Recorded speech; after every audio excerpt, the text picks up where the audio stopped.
श्यामा श्याम के श्री चरणों का दृढ़ आश्रय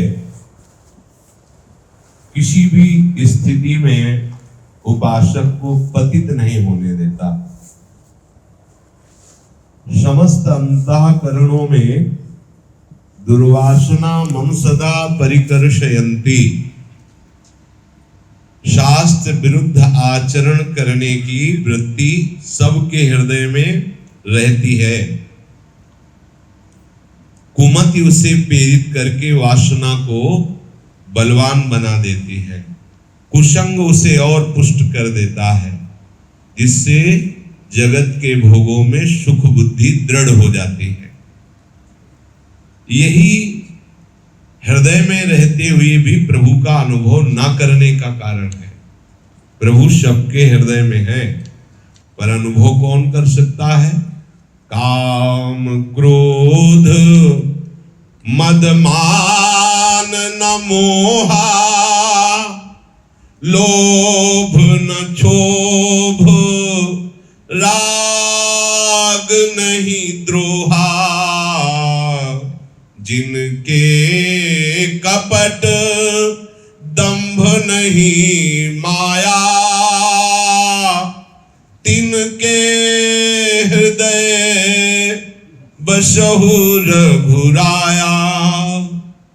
श्री वाल्मीकि जी महाराज परब्रह्म परमात्मा स्वरूप भगवान श्री राम जी को कहते हैं, जिसके हृदय में काम नहीं है, क्रोध नहीं है, अहंकार नहीं है, मान की इच्छा नहीं है, किसी से राग नहीं है, किसी से द्वेष नहीं है, हृदय में कपट नहीं है, दंभ नहीं है, मैं मोर तय तोर नहीं है। हे प्रभु, ऐसे हृदय में आप निरंतर प्रकट होकर विराजते हैं। अब ऐसी स्थिति तो बड़ी दुर्लभ स्थिति है जिसमें कोई भी विकार हृदय में ना हो, तब तो हमारी परम गति हो ही नहीं सकती। क्योंकि हृदय में देख रहे हैं कि मन विषयों में सुख बुद्धि करके विचरने में मगन रहना ये अच्छा लगता है, लेकिन उसका निषेध करके प्रभु के चिंतन में मगन रहने की चेष्टा करना ये बात जलाती है। सब लोग देख लीजिए, कोई भगवत मार्ग में ये दृढ़ निश्चय करके जब चलता है उपासक कि चाहे जितना कष्ट मिले, चाहे जितना अपमान मिले, चाहे जैसी परिस्थिति हो, अब हम विचलित नहीं होंगे। एकमात्र प्रभु के आश्रित रहकर उनका चिंतन करेंगे। असत भोगों की प्राप्ति होने पर भी हम उन्हें नहीं भोगेंगे भगवत प्राप्ति के लिए। उसके इस निश्चय से सामर्थ्य जागृत होने लगती है, और उस निश्चय की पुष्टता निरंतर भजन से होती है। जो निरंतर भजन परायण रहता है, अंतर पड़ने पर व्याकुल होता है, वही इस पर विजय प्राप्त कर सकता है। ध्यान रखना, तद स्मरणेन परम व्याकुलते। अगर ये निश्चय किया और निरंतर भजन नहीं, तो निश्चय कोने में रखा रहेगा तुम्हारा, नहीं निश्चय काम करेगा। तो निरंतर भजन होना, दृढ़ निश्चय करना और निर्विकार रहना, ये तो बड़ी ऊंची स्थिति की बात है। कोई ऐसी बात निकले जो हम जैसों के लिए एकदम सरल हो और निश्चित भगवत प्राप्ति हो जाए। तो बात आई, यद्यपि भक्त अनन्य जो विषय इंद्रियन बस होए, कर्मठ कोटि जितेंद्रियन ते समलाय न कोई। बोले यद्यपि वो विषयी है, अभी ऐसी स्थिति नहीं है, नहीं स्वात्मारामम विषय मृग तृष्णाम भ्रमयति।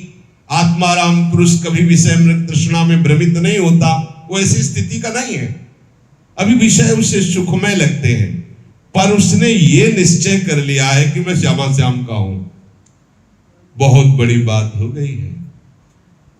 और ये निश्चय उसी के हृदय में होता है जो श्यामा श्याम के हैं, उनका जिनको संग हो गया है। श्यामा श्याम के अनुरागी जनों के संग के प्रताप से ही ये निश्चय होता है, क्योंकि वो विषयी है। उसके अंतःकरण में ऐसी आध्यात्मिक बल वृत्ति नहीं कि वो निश्चय कर ले, पर यह निश्चय हुआ भगवत कृपा से, भगवत प्रेमियों के संग से। यद्यपि वो विषयी है, पर उसने निश्चय कर लिया कि मैं श्यामा श्याम का अनन्य हूं, श्यामा श्याम के सिवा कोई नहीं है। बड़ा चमत्कार हो जाता है। ध्यान दीजिए, विषयी है पर उसने निश्चय कर लिया है कि श्यामा श्याम के सिवा मेरा कोई नहीं है। ये वासना बहुत दूर तक जाती है। बातें बनाना अलग बात है, लेकिन दुर्वासना की व्यथा को सह जाना एक कोई भगवत कृपा पात्र से ही हो सकता है। यम ही न व्यथयन्ते पुरुषम पुरुषर्षभ सम दुखा सुखाधीरम स्वमृतत्वाय कल्पते। जो वासना के आकर्षण में मन हमारे हृदय में मथ कर व्यथा पैदा करता है, उस व्यथा को सह जाना, दुख, अपमान, निंदा, क्लेश, सर्दी, गर्मी, ये द्वंद्वों को सह जाना समभाव से, वही परम पद का अधिकारी होता है। भगवान गीता जी में कह रहे, लेकिन सह पाना बहुत कठिन बात है। हो पाना तो सरल है ना, इसी से परम पद प्राप्त हो जाएगा। श्री लाडली लाल के चरणारविंद का अनन्य भाव से आश्रय लेने पर यदि वासना बनी भी रही तो आपको भगवत प्राप्ति हो जाएगी। ये बात जल्दी नहीं कही जाती। हम जल्दी इसलिए कह रहे हैं कि समय नहीं है। समझ जाओ, समय नहीं अपने पास। कोई कहेगा तो तुम्हारी मन गढ़ंत बात तो कोई मानेगा क्या कि वासना है और उसे भगवत प्राप्ति हो जाएगी? तो पहले तो ध्रुवदास जी कह रहे, कर्मठ कोटि जितेंद्रियन तेषम लय। करोड़ों जितेंद्री, करोड़ों कर्मकांडी, धर्मानुष्ठानी श्यामा श्याम के विषयी अनन्य भक्त के समान नहीं हो सकते। ये परम रसिक श्री ध्रुवदास जी कह रहे। दूसरी बात, श्री कोल्ह जी और अल्लाह जी का एक चरित्र आता है भक्तमाल जी में, बिल्कुल सटीक उदाहरण। भगवत कृपा से कोल्ह जी बचपन से ही भगवत चरणारविंद के अनुरागी और बैरागी। त्यागी और बैरागी और उपरति में अंतर होता है। त्यागी में भोगों के प्रति महत्व बुद्धि होती है, पर परमार्थ में बाधक, इसलिए वो त्याग देता है, पर अंदर उसके राग रहता है, उसे त्यागी कहते हैं। भोगों के सानिध्य में भी भोगों की इच्छा न रह जाना, ये बैरागी का लक्षण है। और भोग को भोग वृत्ति से देखना ही नहीं, भगवत बुद्धि से मानना, ये उपरति। भोग है ऐसी वृत्ति ही नहीं रह गई, उसे उपरति कहते हैं। कोल्ह जी बचपन से भगवान नाम गुणगान करने वाले और सच्चे बैरागी। तीर्थ याटन करना, संत समागम करना, शास्त्र के अनुसार चलना। जो छोटे भाई थे अल्लाह जी, उनके हृदय में वासना का बड़ा तूफान उठ रहा था। यद्यपि आगे इनको प्रभु परिचय बताएंगे इनका, पर सारांश में ये पूर्व जन्म में बहुत ही त्यागी और निरंतर भगवत आसक्ति के लिए प्रयासरत रहने वाले संत रूप में हुए थे। एक दिन ये एक वाटिका में विश्राम कर रहे थे, तो वहां देखा कि राजकुमार अपने परिकर सहित आया। तो रसेंद्री जनेन्द्री के सब भोग विलास वहां हो रहे और ये उसे देख रहे थे। दास दासियां, सुंदरियां, सब। इनके मन में आया कि इतने दिन हो गए भगवान का भजन करते, ऐसा कुछ आनंद तो नहीं है। देखो ये कैसे नाच रहे, कूद रहे, अच्छे अच्छे पदार्थ खा रहे, और ये सब विलासिता हो रही है, तो जरूर इसमें सुख। मन में निश्चय हुआ कि अब तो हम वैरागी भेष में है, नहीं तो एक बार तो हम देखते ही इसमें सुख है, क्योंकि ये लोग सब आनंदित हो रहे हैं। अब कैसे होगा, क्या होगा? वासना को स्थान दे दिया गया। ध्यान रखना, हमारे प्रभु का स्वभाव है, यदि आप कोई वासना प्रबल करके इस मार्ग में जाओगे तो पहले आपकी वासना की पूर्ति होगी, और अगर वासना को प्रबल ना किया और प्रभु के चरणों में समर्पित कर दिया तो भस्म हो जाएगी। प्रबल है कि मिलना ही चाहिए। फिर जो इच्छा करी हो मन माही, हरि प्रसाद कछ दुर्लभ नाही। विभीषण जी भी प्रभु के समीप गए, उनके चरणों के दर्शन से हृदय में ऐसी आनंद द्रवण क्रिया हुई कि बस यही कि अविचल भक्ति मिले। तो प्रभु ने कहा नहीं, पहले लंकाधिपति बनो। समुद्र का तिलक समुद्र जल से किया। विभीषण जी स्वीकार कहते हैं, उर कछु प्रथम वासना रही। प्रभु चलते समय तो ऐसा ही निश्चय किया था, तो प्रभु ने कहा अविरल भक्ति भी मिलेगी, पर लंकाधिपति का तुम्हारे मन में भाव आया था इसलिए बनी। उसी वासना का चिंतन उनके निरंतर भगवत चिंतन में बाधक बनकर खड़ा हो गया और वो पधारे तो ऐसे भागवत के भाई बने आके अल्लाह जी के रूप में। पर वो वासना थी ना, तो इस जन्म में उन्हें राजकुमार की मित्रता मिली और वो राजकुमार इतना प्यार करता कि समान भोग प्रदान करता, समान आसन पे बैठालता, साथ शिकार ले जाता, सब भोग विलासिता, वैसे ही खान पान सब। पर उनमें पूर्व संस्कार के बस एक बड़ी विचित्र बात थी कि अपने भाई को भगवान के समान मानते थे कि मैं कहां नीच अधम और कहां मेरा भाई भगवत भजन करने वाला। भगवत भक्त का आदर मात्र प्रभु की प्रसन्नता का हेतु हो जाता है, समझ लीजिए। भगवत भक्त का आदर मात्र। कोई भक्त जा रहा है, आप वाहन में उतर के खड़े हो गए, ये साक्षात प्रभु का आदर है, क्योंकि वो प्रभु का पार्षद है, प्रभु का दास है। वो अपने भाई पे भगवत बुद्धि की, मेरे भगवान ही भाई के रूप में है, क्योंकि ये निरंतर भजन करते और कहां मैं नीच नाना प्रकार की ऐसी खान पान सामग्री जो हमारे भाई के सामने वर्णन नहीं की जा सकती, वो मैं पाता हूं। अंदर ये था, पर पूर्व वासना के कारण सब विलासिता मिली। तीर्थ याटन करके एक दिन कोल्ह जी आए और दृष्टि गई तो प्रणाम मुद्रा में अल्लाह जी खड़े थे। उन्होंने कहा, भाई जिन तुम भोगों में लगे हुए तुम्हें क्या आनंद मिला? तुम्हारी इसी वासना ने तुम्हारा पूर्व जन्म बर्बाद कर दिया। मतलब इसी वासना ने आज तक तुम्हें भगवत प्राप्ति के मार्ग में दृढ़ नहीं होने दिया। क्या रखा है इन भोगों में? क्या तुमने अनुभव किया? एक बात मेरी मान लो, चलो मेरे साथ प्रभु के दर्शन करने चलो, द्वारिकाधीश के। उस श्रद्धा तो भाई पर रखते ही थे। मन में उनके बड़ी ग्लानि है और बड़ी दैन्यता है। ग्लानि इस बात की कि ऐसा भाई और मेरे ऐसे आचरण, और दैन्यता इस बात की कि मैं प्रभु के सामने जाने योग्य भी नहीं। गए, भाई ने भगवत लीला के पद सुनाए बड़े भाई कोल्ह जी ने। कि छोटे से काश कैसे संकुचित खड़ा है, प्रभु बड़े उदार हैं, करुणामय है, कुछ सुनाना।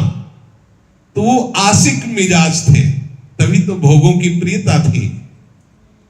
देखो ये जो राग है ना, अगर इसे मोड़ दिया जाए तो बहुत जल्दी अनुरागी हो जाता है।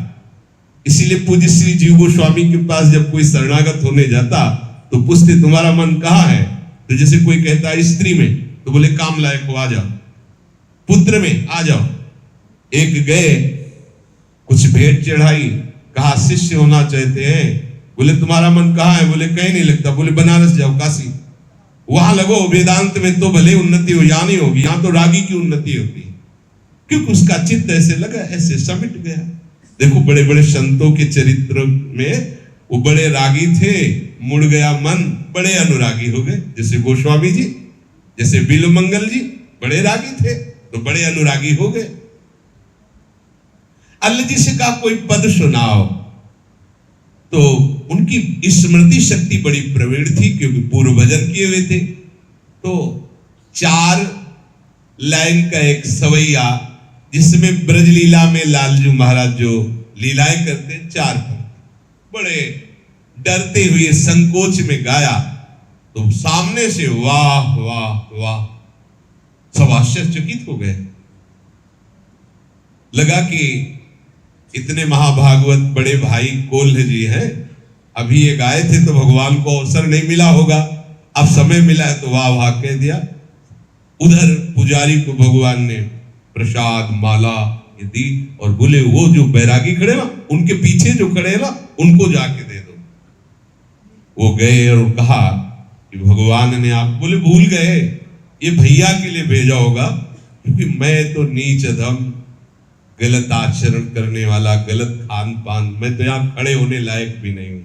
और आंसू आ गए और कहा ये परम भागवत बाल्यावस्था से भगवान के मार्ग में है, इनको कहा मेरे को।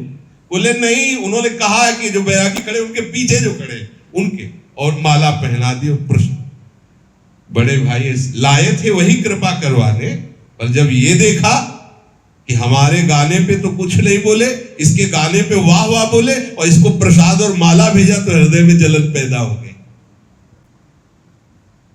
कोल्हे जी ने कहा जीना बेकार, जिसके लिए जी रहे थे वो तो हमारे हुए नहीं। देखो ईर्ष्या कैसी विचित्र। कौन? प्रभु। ये शराब पीता है, ये इधर उधर के भोजन पाता है, राजाओं के साथ रहकर ऐसे आचरण करता है गंदे गंदे, इसको माला और प्रसादी जीवन हो गया माला धारण किए इनके नाम का, ना तो मेरे लिए वाह वाह का, ना मेरी कोई चर्चा है की। मरना अच्छा। समुद्र में जाकर अब प्राण त्याग दे, कूद गए समुद्र में। छोटे भाई ने प्रसाद भी नहीं चखा, क्योंकि वो प्यार करता था अपने बड़े भाई से कि भगवत भक्त है। लोगों ने उनको पकड़ा नहीं, वो भी कूद जाते, पकड़ लिया उनको। अब ये जब समुद्र में कूदे तो भगवान द्वारिकाधीश के पार्षदों ने इनको पकड़कर दिव्य द्वारिकापुरी में, अब हृदय शीतल हुआ कि उसको तो वहां प्रसाद मिला, यहाँ तो मुझे आनंद मिल रहा है। प्रभु आए, आओ आओ, बैठाला और बोले लाओ प्रसाद लाओ। दिव्य प्रसाद सामने, बोले एक नहीं दो परोसा, दो। तो बोले जी दो किसके लिए प्रभु, एक में ही हम तृप्त। बोले नहीं, अल्लाह जी की। अब इतना बढ़िया ये परमानंद भी उनको चुभले, यहां भी हो, यहां भी उदास हो गए। प्रभु ने कहा तुम प्रसन्न क्यों नहीं हुए? बोले प्रभु आपसे क्या छुपा है, मेरे हृदय में ऐसी बात है कि वो इतना गंदा आचरण करने वाला, वहां तो चलो प्रकट, अब यहां भी आप उसके लिए।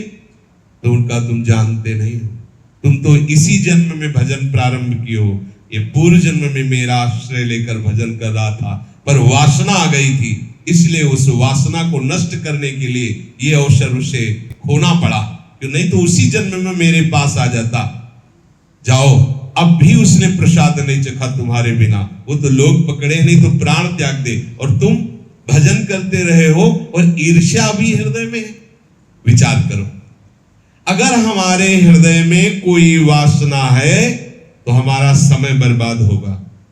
प्रभु ऐसे कृपालु हैं कि एक बार जिसे पकड़ लिया उसे छोड़ते नहीं। देखो प्रभु का वो याद नहीं कर रहा था, स्मरण लीला गायन नाम जप, इस जन्म में रजोगुणी भोग वासना में फंसा था, लेकिन प्रभु की दृष्टि से अलग नहीं था।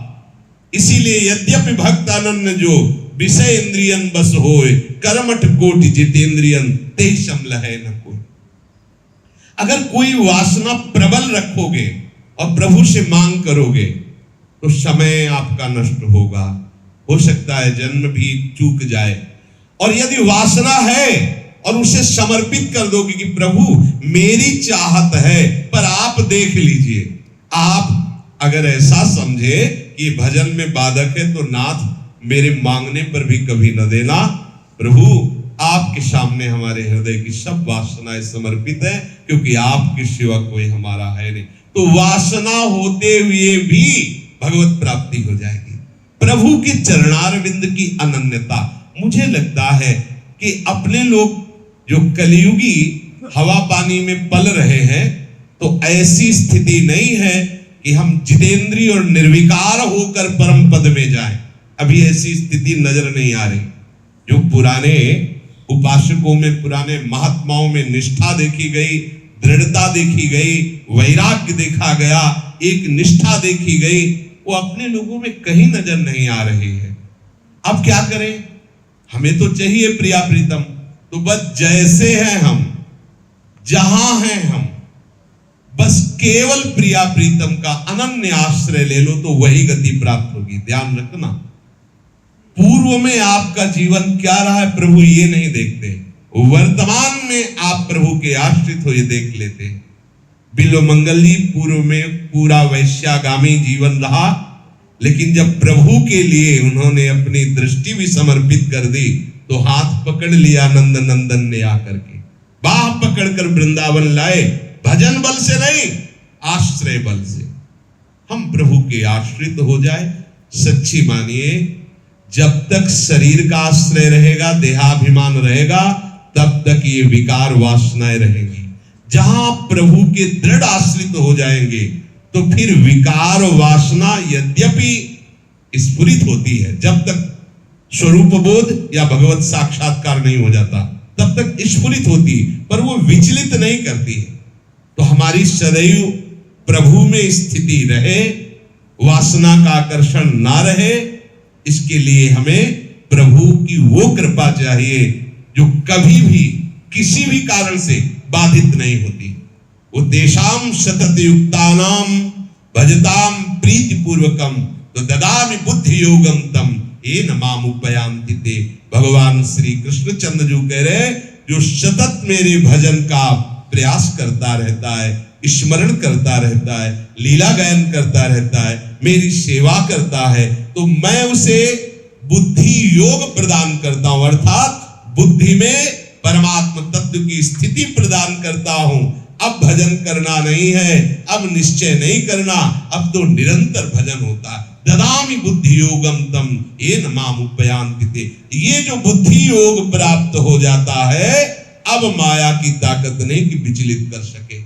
जहां भजन छूटा, निरंतर भजन नहीं, बस वही अवसर है विकारों का, वही अवसर है वासना का, जो हमारे को परमार्थ से विलग कर सकती। इसीलिए परम ज्ञानी परम महान भागवत श्री हनुमान जी महाराज कह रहे, कह हनुमंत विपत्ति प्रभु सोई जब तो सुमिरन भजन। जहां भगवत विस्मरण हुआ, भजन नहीं हो रहा, उसी समय कोई न कोई विकार, कोई न कोई राग देश, कोई न कोई मायाकृत वो जाल ऐसा बांध लेगा कि हम फिर परेशान हो जाएंगे। इसलिए सतत भजन का प्रयास और भगवत आश्रय दृढ़, हमारी सारी स्थिति आ जाएगी।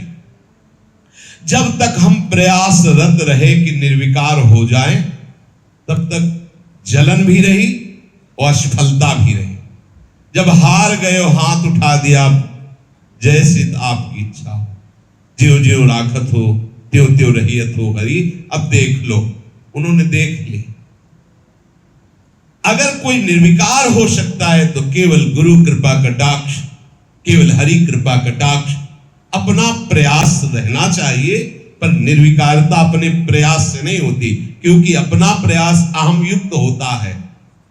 जहां हम कर रहे हैं वहां देहाभिमान रहता है। अहंकार विमूढ़ आत्मा करता हमिति मन, मैं ऐसा किया, मैं ऐसा करूंगा, मैं ऐसा कर लूंगा, इसमें निर्विकारता नहीं होती। इसमें विकार स्थिति में ही वो अपने को निर्विकार समझता है। निर्विकारता होती है हार गया प्रभु के आगे, पूर्ण रूप बस वही खत्म। क्योंकि जितने विकार हैं हरि विमुखता में हैं। देख लीजिए, ये जितने विकार है हरि विमुखता में है, हरि सन्मुखता में तो निर्विकारता है। विकार की प्रति हमारी जो सुख बुद्धि होती है, उसका कारण है हृदय में सुख सिंधु का सुख न मिलना। तो भगवत विमुक्ता हुई ना, हृदय द्रवित हो। फिर देखो कौन विकार है, रोम रोम पुलकित हो रहा है, हृदय द्रवित होके बह रहा है, नेत्रों से अश्रुधारा बह रही, विकार ठौर नहीं। कान भय प्राण में, प्राण भय कान में, ही में ना जान परे, कान है कि प्राण है। ये तो भगवत विमुखता, देहाभिमान, इसी में सारे विकार हैं। इसमें रहकर तुम कभी निर्विकार नहीं हो सकते। देहाभिमान से दासत्व के अभिमान में आओ। शरीर संसार भोगों की सुख बुद्धि का त्याग करके सुख समुद्र श्री प्रियालाल के चरणों की प्राप्ति का निश्चय करो। आश्रय से सब हो जाता, सब अद्भुत आनंद। आश्रय से अद्भुत आनंद, अद्भुत आनंद। बस मान लो। ये आश्चर्य तभी तुम समझ नहीं पा रहे हो जब तक कुछ अहम है, थोड़ा सत्संग से विवेक जागृत हो, फिर आप देख पाओगे कि आप हो क्या, आप क्या कर सकते हो। यंत्र की तरह माया में चढ़ा हुआ है, कठपुतली की तरह नाच रहा है। यंत्रारूढ़ानि मम माया, भगवद आश्रित हो जाओ। वो यंत्र अब माया से नहीं चलेगा, भगवत कृपा से चलेगा। अगर अहम से चल रहे हो तो माया से है, और अगर कृपा से चल रहे हो तो भगवान की दया में आ गए हो, भगवान की कृपा में आ गए हो। बिल्कुल संशय मत करो।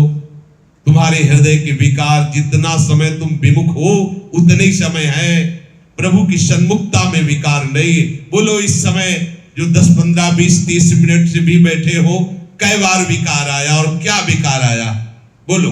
न तुम सिद्ध हो और न तुम्हारी ऐसी कोई ऊंचाई की स्थिति का विवेक है, पर आया क्या विकार? जब से आप बैठे हो, बोलो, कोई बोलो।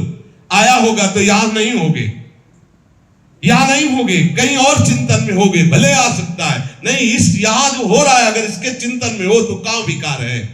अगर आठों पैर हम यही चिंतन करने लगे, यही गायन करने लगे, इसी में मन को रमाए, तो विकार की कोई भी गुंजाइश नहीं है। बिना चिंतन के कोई विकार तुम्हारा कुछ भी नहीं बिगाड़ सकता। पकड़ो बात।